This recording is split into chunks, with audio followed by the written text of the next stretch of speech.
오늘은 요한복음 3장 31절에서 36절까지 말씀 가지고 요한복음 강의 18번째 시간으로 위로부터 오시느니 라는 제목으로 함께 은혜를 나누도록 하겠습니다. 요즘 여러 강연들이 많이 유튜브에 올라오기도 하고 강연하면서 유명해지는 사람들이 있습니다. 제가 거의 한 10년 전쯤이었던 것 같아요. 섬기고 있던 교회에서 한 교수님을 초청해가지고 강연을 했습니다. 너무 재밌는 거예요. 이분 강연이 기가 막힌 거예요. 막 들으면서 눈물 쏙 빼고 또 웃다가 막 배꼽 빠질 것 같고 이 정도로 너무 즐겁게 그런 강연을 들었는데, 그분이 지금 너무나도 유명한 김창옥 교수님 그분이시거든요. 근데 그 강연 중에 내용 중에 사람의 마음을 좀 이해하고 알아야 된다라는 이야기들을 참 많이 했던 것 같습니다. 이야기를 들으면서 그런 이야기들이 있었어요. 아내들이 보통 이제 직장생활 가운데 어려움들이 있거나 여러 가지 친구들이랑 관계나 어려움이 있을 때 집에 와서 남편한테 미주알고주알 그 이야기를 다 하면 보통 한국 남자들은 어떻게 한다고 하냐면 그러니까 조언을 한다는 거예요. 자꾸 가르치려고 하고, 인생이 쉽지가 않다. 나는 그보다 더 힘든 일도 하고 있다. 그러니까 참아라. 너도 가만 보면 문제가 있다. 너도 문제가 있으니까 너 뭐 잘못했는지도 생각해라. 막 이런 조언을 자꾸 한다고 하는 거예요. 그러면서 뭐라고 하셨냐면, 그때 김창욱 교수가 그냥 들어주라는 거예요. 그리고 반응만 해주라는 거예요. 공감. 참 어려운 일이죠, 공감한다는 게. 어떤 또 크리스찬 심리 상담으로 유명한 한 자매가 그런 이야기를 했어요. 여자 말에 공감하는 법은 외우고 싶다. 했던 말을 뒤에 따라서만 하면 된다. 오빠 나 뭐 때문에 힘들었잖아. 뭐 때문에 힘들었어? 나 걔 때문에 짜증났잖아. 걔 때문에 짜증났어. 이것만 해줘도 반은 점수를 딴다고 이야기를 하는데 공감되더라고요. 근데 그렇게 들었지만 참 쉽지가 않습니다. 그렇게 해주기가. 저희 아내에게 저도 보면, 저는 또 사역자잖아요. 그러니까 자꾸 가르치고 싶은 욕심이 드는 거예요. 그러지 않아야 된다 생각하면서도 참 쉽지 않죠. 보면 어떤 사람이 자기 안에 있는 어려움의 문제나 속상한 일들을 가지고 토로할 때 특별히 많은 조언이 필요한 것이 아니라 공감만 해줘도 참 좋겠다라는 생각을 하잖아요. 오늘 침례 요한의 제자들이 침례 요한을 찾아와서 볼멘 소리를 할 때 그들이 바랬던 건 그리 큰 일들이 아니었을 겁니다. 그저 침례 요한이 그래? 니네 진짜 속상했겠다. 나도 그럼 신경 써서 이 사역에 좀 더 임해야 되겠다. 내가 예수님 찾아가서 상도는 지키자고 이야기해볼게. 알았어. 요 정도만 해도 참 좋은데, 침례 요한은 자기를 찾아왔던 제자들에게 그런 태도를 보이지 않습니다. 먼저 우리가 지난주에 함께 은혜를 나눴던 말씀 안에서 침례 요한의 제자들이 침례 요한을 찾아가서 따졌어요. 왜 따졌냐면 한 유대인이 찾아와서 이들 가운데 정결 예법으로 인하여 예식으로 인하여 논쟁이 벌어졌습니다. 이 유대인이 한 말이 그거예요. 예수님이 지금 강 건너편에서 동일한 사역을 하고 있는데 예전에 이곳으로 모여들던 모든 사람들이 이제는 다 예수님께로 가고 있다. 니네 선생인 침례 요한도 이제 한물 간 거야. 별거 없더라. 야, 니네가 어떻게 할 거냐. 그들의 마음을 긁은 거예요. 그러니까 이 제자들이 침례 요한을 찾아와가지고 라피어 이야기합니다. 선생님, 우리 마음 너무 속상해요. 그 선생님이 침례 줬던 사람, 강 건너편에 있던 그 사람 있잖아요. 그 사람도 사실 생각해보면 선생님한테 침례 받은 사람인데, 그리고 지금까지 선생님이 증언해왔던 그 사람이 침례 주고 있는데 사람들이 다 이제는 글로만 가요. 선생님 어떻게 하실 거예요? 선생님 진짜 이거 그대로 보실 거예요? 라고 얘기하고 있는 거예요. 그러면 야, 니네 되게 속상했겠다. 누가 그랬어? 누가 그런 얘기했어? 야, 데리고 와봐. 내가 얘기할게. 이랬으면 좀 마음이 풀릴 텐데 침례 요한은 그렇게 하지 않습니다. 만일 하늘로부터 온 분이 아니라면 그런 일들이 일어날 수 없다라고 하면서 예수님이 하늘로부터 온 분, 하나님이라는 것을 분명히 제시합니다. 그리고 또 이야기합니다. 나는 그리스도가 아니라 하였다. 그것을 증언할 것이 너희들 아니냐. 내가 끊임없이 나는 그리스도가 아니라고 말했다. 뭐 이 정도까지도 괜찮은데 더 나갑니다. 신부를 취하는 것은 신랑이다. 결국에 이 모든 것을 취하는 게 예수님이 취하는 게 당연한 거야. 그런데 신부를 취하는 건 신랑인데 그 신랑의 곁에 서서 신랑의 음성을 듣는 그의 친구는 그것으로 인하여 기뻐한다는 거예요. 그러면서 나도 지금 그런 기쁨으로 충만하다라고 침례 요한은 말합니다. 그리고 방점을 무엇으로 찍습니까? 예수님은 흥해야 되고 나는 쇠퇴해야 된다.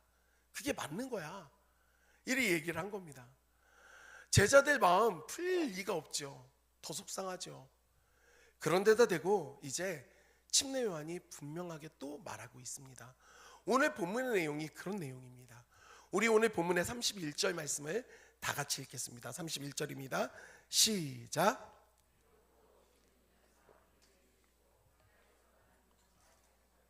땅에 속한 것을 말하느니라. 하늘로부터 오시는 이는 만물 위에 계시나니. 여러분, 침례 요한이 어떤 이야기를 하고 있습니까? 위로부터 오시는 이, 하늘로부터 오시는 이가 있고 그분이 만물 위에, 모든 것 위에 능력이 그런 가지고 계신 분이라고 표현하고 있습니다. 침례 요한이 말하고 있는 위로부터 오시는 이, 하늘로부터 오시는 이가 누구일까요? 누구일까요? 예수 그리스도입니다. 예수님이 하늘로부터 오시는 분, 위로부터 오시는 분이며 만물이 그 아래에 있다는 겁니다. 그 모든 만물 위에 계신 전능하신 분, 결국 예수님이 하나님이라고 지금 침례 요한은 말하고 있습니다. 그러면서 스스로를 뭐라고 지칭하냐면 땅에 속한 자라고 표현합니다. 땅에 속한 이는 땅에 속하여 있기 때문에 땅의 말을 한다는 거예요. 그 땅에 속한 말을 한다. 그게 누구냐면 자기라는 겁니다. 예수님도 침례 요한을 향해서 뭐라고 얘기하셨냐면 예수님은 여자가 낳은 자 중에 침례 요한보다 큰 자가 없다라고 말씀하셨습니다. 그리고 실제로 침례 요한이 했던 모든 사역들 가운데 수많은 사람들이 감복을 받았고 변화를 받았고 회개의 침례를 선포했을 때 침례 받으려고 많은 사람들이 찾아왔던 게 현실입니다. 그러면서 이 침례 요한의 놀라운 영향력들을 바라보면서 사람들은 그가 구약에 있었던 훌륭했던 선지자들이 다시금 살아 돌아온 것이다라고 말하기도 했고, 또 더러는 그가 그리스도다, 우리가 기다렸던 그리스도가 바로 저 사람이다까지 말을 했던 겁니다. 그런데 요한은 어떻게 하고 있습니까?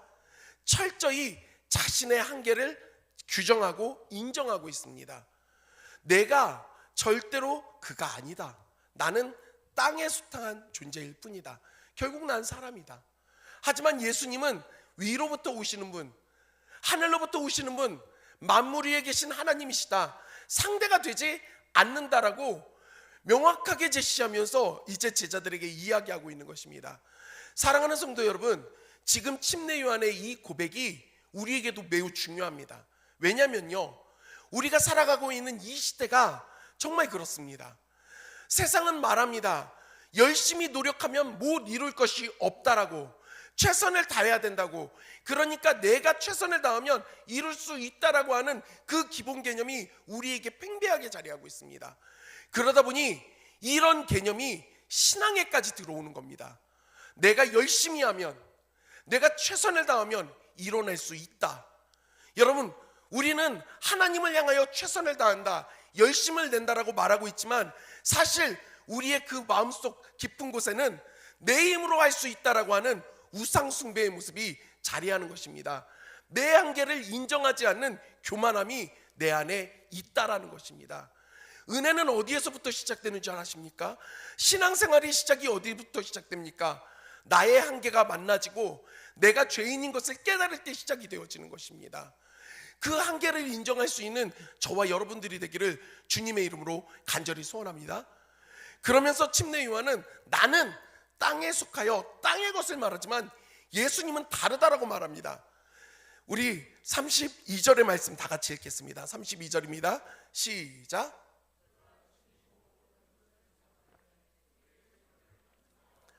예수님은 친히 보고 들은 것, 하나님에 대하여서 이야기하는데 전해 들은 게 아닙니다.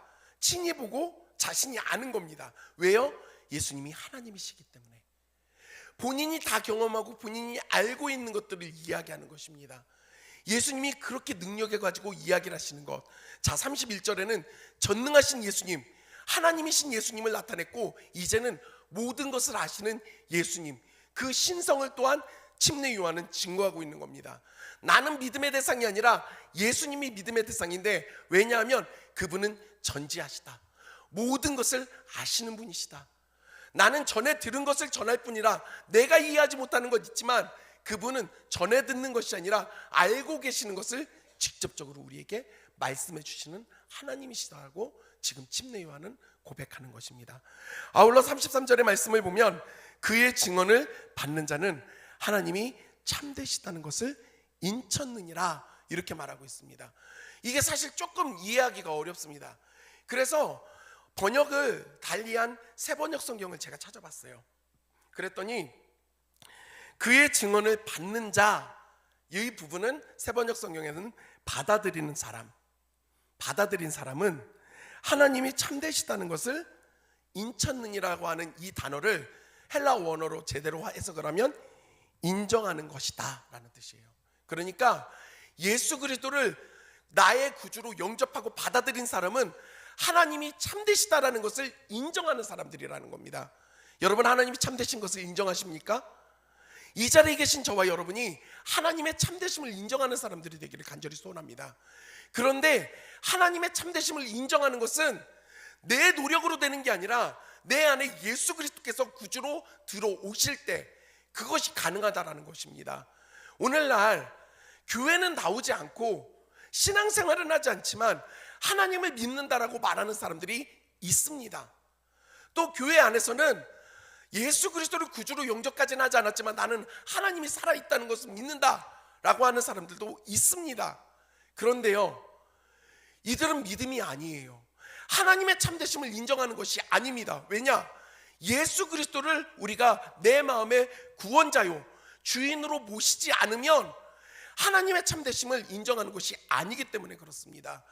진정 하나님을 믿는다라는 것은 단순히 내 느낌으로 내가 하나님 믿고 있다 이루어지는 것이 아니라 내 안에 예수 그리스도께서 구주로 들어오실 때 이것이 나타난다는 것을 기억해야 합니다. 사랑하는 성도 여러분, 우리의 힘이 아닙니다. 예수님이 우리 안에 들어오실 때 그 예수 그리스도로 말미암아 우리가 하나님의 참되심을 인정하게 되는 것입니다. 신앙생활의 모든 부분은 물론 우리가 최선을 다하지 말라는 게 아니라 내가 이뤄내는 것이 아니라는 것을 우리는 항상 기억해야 합니다. 그리고 이 사실을 침례 요한은 다른 누구보다도 잘 알고 있었던 것입니다. 그러니 침례 요한은 지금 예수님을 라이벌로 여기는 게 아니라 내가 믿어야 될 대상으로 여기고 그분을 그가 믿고 있는 것입니다. 그래서 침례 요한이 나도 그분을 믿고 있으니 너희도 믿으라 말하고 있는 것입니다. 우리는 어떻습니까? 내가 무언가를 자꾸 하려 합니다. 내 힘으로 이루려 합니다. 아니요, 거기에 있지 않습니다. 우리가 먼저 예수 그리스도를 알고 그분을 인격적으로 경험하고 따라가면 우리 안에서 그 은혜가 넘쳐나게 되고 그것이 자연스럽게 흘러가게 되는 것인 줄 믿으시기 바랍니다. 그렇게 신앙생활을 이루어가시는 저와 여러분들이 되기를 간절히 소원합니다. 자, 그러면서 이제 예수님이 그 능력의 말씀을 전하시는 것들에 대해서 침례 요한이 좀 더 강화를 합니다. 우리 34절 말씀 다 같이 읽겠습니다. 34절입니다. 시작.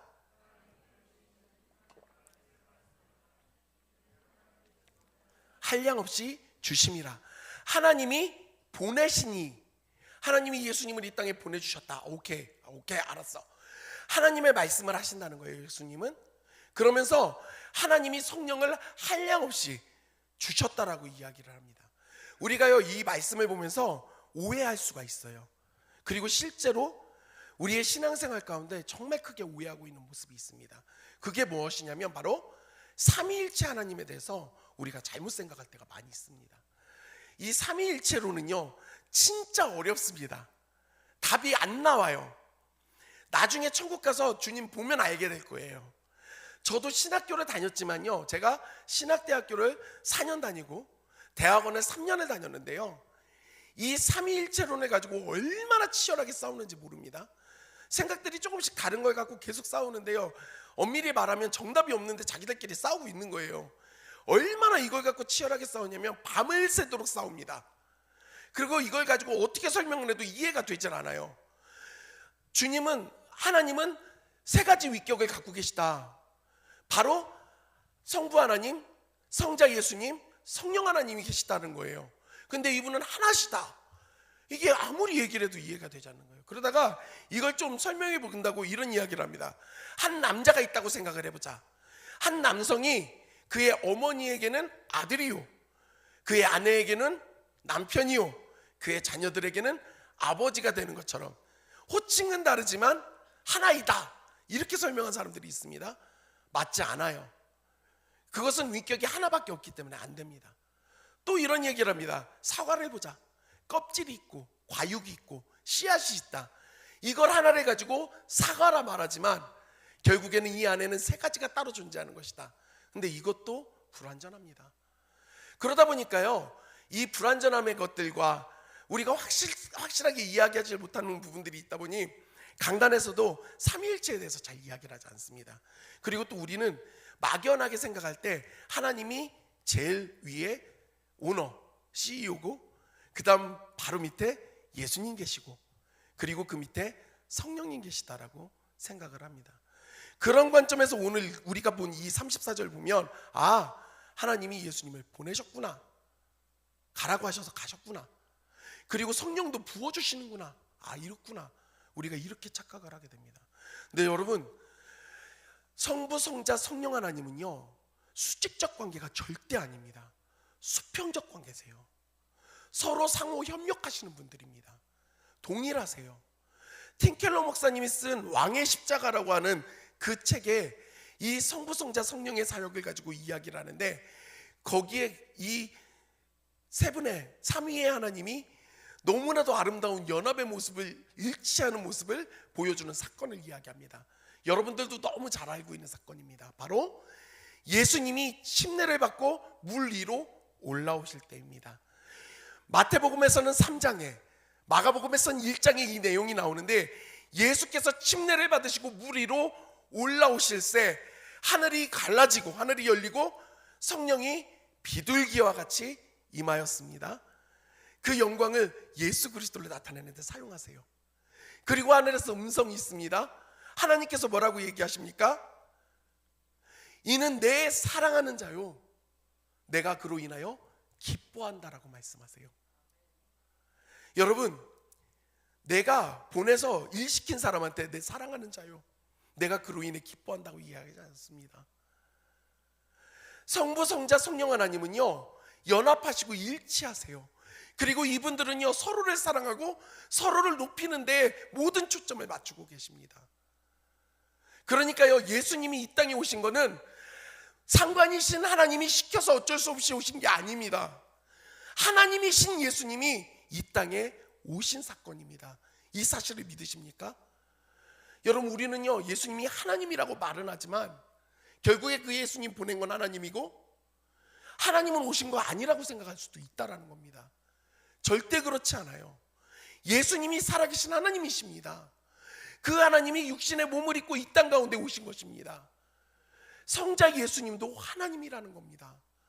이 사실을 믿는 저와 여러분들이 되기를 간절히 소원합니다. 사실 이렇게 이 내용으로도 설교를 하면 1시간이 부족합니다. 자, 요한은요, 이걸 너무 잘 알고 있어요. 침례 요한은 이 삼위의 하나님이 연합하셔서 함께 사역하신다. 그리고 그 예수님은 하나님께로부터 오신 하나님이시다, 사람이 아니다, 이것을 말하고 있는 것입니다. 자, 계속해서 말씀 보도록 하겠습니다. 우리 35절 말씀 같이 읽도록 하겠습니다. 35절입니다. 시작. 아버지께서 아들을 사랑하사 만물을 그의 손에 주셨다라고 침례 요한은 또 고백합니다. 여러분, 예수님은 권능을 갖고 계세요. 모든 것을 다스리시는 권능을 갖고 있습니다. 세상을 주관하시는 게 누구입니까? 하나님이십니다. 예수님 역시도 그 권능을 갖고 계시다고 하면 예수님의 신성이 드러나는 것입니다. 우리가 믿는 예수님은요, 훌륭한 업적을 남긴 의인이 아니에요.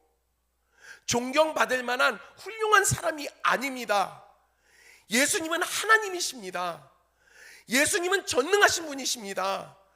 그 전능하신 하나님이 인간의 몸을 입고 이 땅에 오셨고 우리는 그 예수님을 믿고 있는 것입니다. 여러분, 흔들리지 마십시오. 우리가 믿을 대상은 하나님이십니다. 맞습니다. 예수님은 하나님이시기에 우리의 믿을 대상이십니다. 그런데 자꾸 우리의 마음이 사람에게로 흘러갑니다. 소위 우리가 말하고 있는 이단들이 어떤 문제를 가지고 있습니까? 사람을 칭송하고 사람을 찬양하고 사람을 따라갑니다. 여러분, 우리가 그 사람들을 비난하지만 우리 안에 타인이 아닌 나 자신을 놓고 따라가고 있고 사랑하고 있고 추종하고 있다고 한다면 우리도 심각한 신앙의 문제를 가지고 있다라는 것입니다.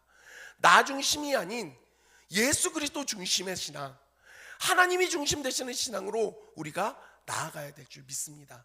그러면서 오늘 본문의 마지막 36절에서 요한은 고백합니다. 우리 36절 다 같이 한 목소리로 읽도록 하겠습니다. 시작.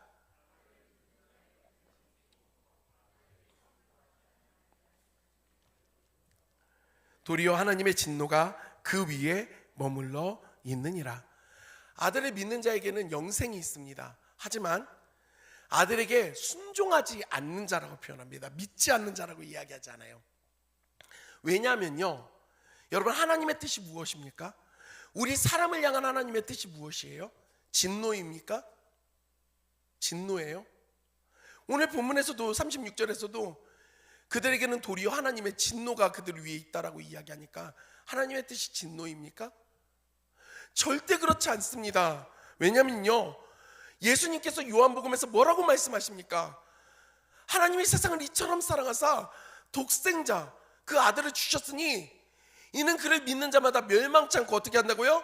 영생을 얻게 하려 하심이라. 그러면서 예수님이 17절에 뭐라고 하세요? 하나님이 그 아들을 보내신 것은 세상을 심판하려 하심이 아니요 세상을 구원하시기 위하여, 이 세상을 구원하시기 위하여, 저와 여러분을 구원하기 위하여 예수 그리스도를 이 땅에 보내주신 것입니다. 사랑하는 성도 여러분, 우리는요 죄로 인하여 하나님과 원수되어 도저히 그 영광 가운데로 나아갈 수 없었던 사람들입니다. 최초 인류였던 아담과 하와가 하나님이 먹지 말라고 했던 선악과를 먹음으로 인하여, 그 범죄함으로 인하여 하나님의 영광에서 우리는 완전히 끊어진 존재들입니다. 그렇게 소망 없는 우리를 위하여 하나님께서는 죄악으로 인해 멸망당할 수밖에 없다라는, 멸망당하는 우리를 위하여 다른 방책을 준비하신 겁니다. 그 방책이 바로 예수 그리스도, 하나님이신 예수님을 이 땅에 보내주시는 사건이었습니다. 그 예수님이 이 땅에 오신다라는 것은 어떤 의미입니까? 하나님이 우리를 구원하시기 원하신다라는 겁니다. 그런데 우리는 어떻습니까? 순종하지 않습니다. 받아들이질 않습니다. 그러면서 이야기합니다. 사랑의 하나님이 심판하는 게 옳은 일이냐고.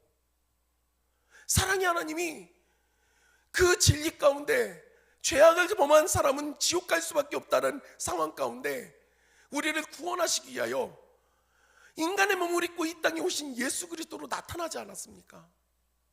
그런데도 사랑이 없다라고 말합니다. 어떤 걸 원하십니까? 내 맘대로 살아도 그냥 내버려두고, 죄악 가운데 머물러도 그냥 내버려두는 것이 사랑입니까?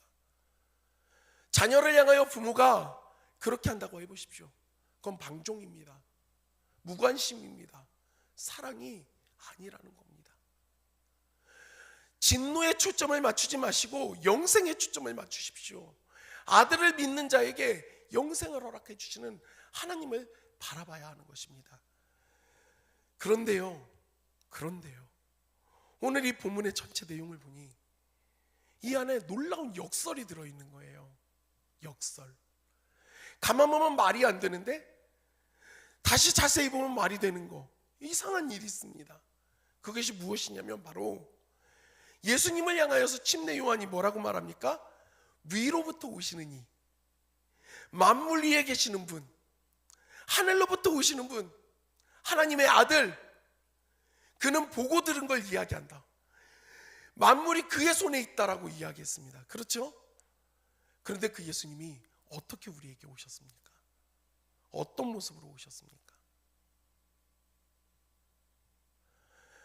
사도 바울은요 빌립보서 2장에서 이걸 잘 이야기합니다. 우리 빌립보서 2장 5절에서 8절까지의 말씀 같이 보도록 하겠습니다. 빌립보서 2장 5절에서 8절입니다. 앞에 보시고 같이 읽으면 좋겠습니다. 다 같이 읽겠습니다. 시작. 너희 안에 이 마음을 품으라. 곧 그리스도 예수의 마음이니 그는 근본 하나님의 본체시나 오히려 자기를 비워 종의 형체를 가지사 사람들과 같이 되셨고 사람의 모양으로 나타나사 자기를 낮추시고 죽기까지 복종하셨으니 아멘. 사랑하는 성도 여러분, 만약 예수님이 이 땅에 오실 때 로마의 황제의 아들로 왔다고 한다면, 아니 뭐 그 정도 수준까지는 아니래도 이스라엘의 사내들인 공회원 정도의 집안에서 태어났다고 한다면 얼마나 많은 사람들이 예수님을 따라갈 수 있었을까요? 얼마나 많은 사람들이 추종할 수 있었을까요? 근데 예수님은요 묵을 방이 없어 마구간에서 태어납니다. 지금 우리야 성극하면서 마구간 굉장히 따뜻하게 만들어 놓고 뭔가 있어 보이게 만들지만요, 여러분 가축을 키워본 사람은 압니다. 가축을 키우는 그 우리가 깨끗할 수가 없어요. 가축은요 먹는 자리에서 싸고요 거기에서 잡니다. 그 냄새나는 마구간에서 예수님이 태어난 거예요. 하나님이신 예수님이 가난한 목수의 아들로 이 땅에 오신 겁니다. 그럼 왜 예수님은 이토록 연약함의 모습으로 이 땅에 오셨을까요? 그는 근본 하나님의 본체와 똑같지만 동등됨으로 취하지 않고 지극히 낮고 천한 우리 가운데로 임하신 것입니다. 여러분 생각해 보십시오. 로마 황제로 예수님이 오셨으면 아무나 다 예수님 만날 수 있습니까? 찾아갈 수 있어요? 믿을 수 있습니까? 지극히 낮아짐의 자리로 오시니 누구라도 예수님께로 들이올 수가 있는 것입니다. 분명 하늘로부터 오시는 분, 위로부터 오시는 분, 만물 위에 계시는 주님이신데 너무나도 낮고 천한 모습으로 우리 가운데 오셨던 거예요. 왜? 우리를 구원하시기 위하여. 사랑하는 성도 여러분, 이것이 우리 신앙의 역설입니다. 우리는 높아지기 원하고 성공하고 싶고 인정받고 싶어 하는데 하나님이 우리에게 보여주신 모습, 아니 예수 그리스도께서 우리 가운데 보여주신 모습은 우리가 원하는 것과는 너무나도 달리는 겁니다. 그러니까요 오늘 본문의 32절에 그가 보고 들은 것을 말하지만 증언하지만 사람들이 받지 않는 거예요. 믿지 않는 겁니다. 이것은요 우리에게도 동일할 수 있다는 겁니다. 예수 믿고 집 좀 잘 살았으면 좋겠고 성공했으면 좋겠고 병도 나았으면 좋겠고 문제들이 해결됐으면 좋겠는데 떵떵거리면 좋겠는데 여러분 만약에 그것이 오지 않으면 우리의 신앙은 어떨까요? 그 낮고 천한 모습으로 오신 예수님 안에 하나님께서 어떤 놀라운 일을 이루십니까? 바울은 그걸 너무나도 잘 알고 있어요. 그래서 빌립보서 2장 그 이후 9절에서 11절까지 말씀에 이렇게 고백을 합니다. 같이 보도록 하겠습니다. 시작. 이러므로 하나님이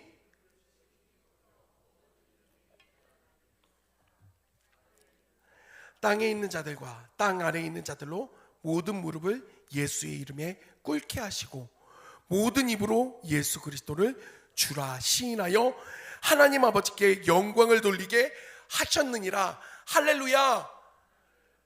예수 그리스도께서 낮고 천한 모습으로 이 땅에 오심으로 모든 입이 주로 예수 그리스도를 주로 시인하여 영생을 얻고 구원을 얻게 되었습니다. 하나님께서는 실수하신 게 아니라 그 가장 낮은 자리로 예수 그리스도를 보내신 것입니다. 십자가에 못 박혀 죽기까지 예수님은 복종하셨습니다.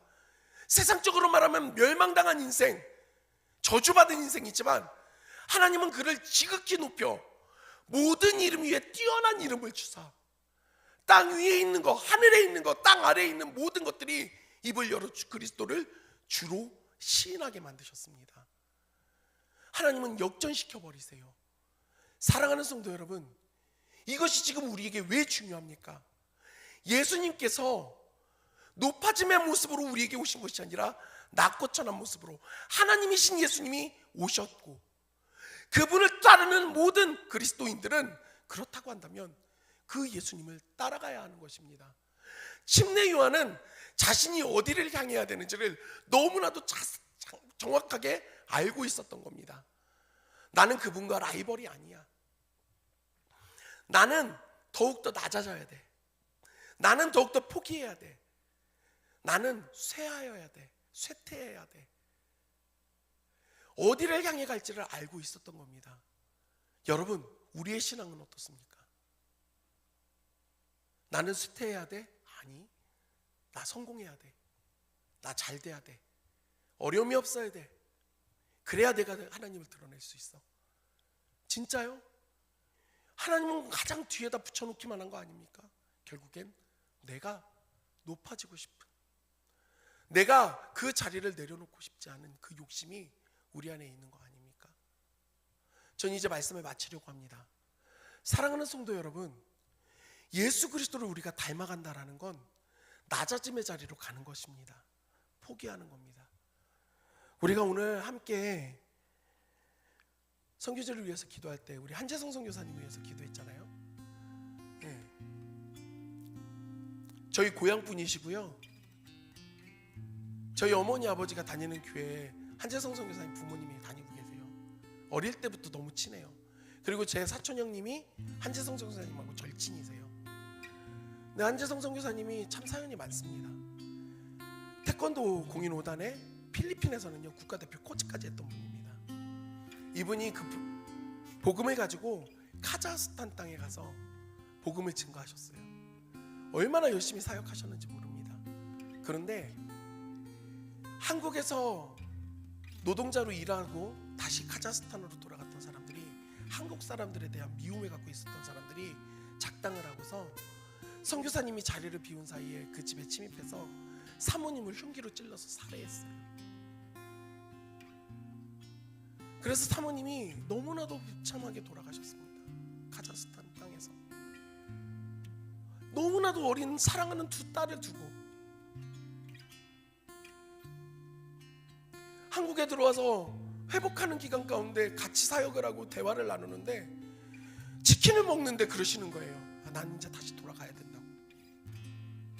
그리고 정말 얼마 있지 않아서 다시 또 카자흐스탄으로 돌아가셔서 선교의 사명을 감당하시는 겁니다. 그곳 가운데서 열심히 사역하시다가 또 정말 불보지와 같은 우크라이나 땅에 대한 마음을 주셨다고 하면서 그 땅 가운데로 들어가세요. 전쟁이 아직 끝나지 않았습니다. 여러분 뉴스를 보십시오. 지금 점점 더 치열해지고 있어요. 근데 더 이상 이렇게 피해 있을 수 없다라고 하면서 다시 또 그 우크라이나 땅에 들어가셨어요. 미치지 않고서야 어떻게 이렇게 행동을 합니까? 어떻게 제정신이라 말할 수 있습니까? 본인은 그렇다 쳐요. 어린 자녀들까지 다 데리고 들어가는 거예요. 왜 그렇습니까? 그 낮아짐의 자리, 그 연약함의 자리가 결국에는 하나님이 원하시는 자리인 것을 알기 때문에 선택을 하시고 걸어가시는 겁니다. 그리고 놀라운 것은 무엇입니까? 그것을 통하여, 그 낮아짐을 통하여 우리 주님께서 영광을 받으시고 우리 주님께서 역사를 하신다는 것입니다. 사랑하는 성도 여러분, 내 자리 포기하는 거 어렵습니까? 맞아요, 어려워요. 내려놓는 거, 버리는 거 너무 힘듭니다. 하지만 우리가 예수님을 섬긴다는 것, 예수님을 믿는다라는 건 그것들을 내려놓는 일입니다. 왜냐? 예수님이 우리에게 그 본을 보여주셨기 때문에. 어떤 선택을 하시겠습니까? 우리는 낮아짐으로 가지만 결국엔 하나님께서 그곳 가운데서 역사하실 줄 믿습니다. 그것을 경험할 수 있는 저와 여러분들이 되기를, 오늘 침례 요한과 같은 고백을 드리고 실제의 삶 가운데서도 그 삶을 따라갈 수 있는 우리 모두가 되기를 주님의 이름으로 간절히 소원합니다. 우리 이 시간에 말씀을 붙잡고 함께 찬양할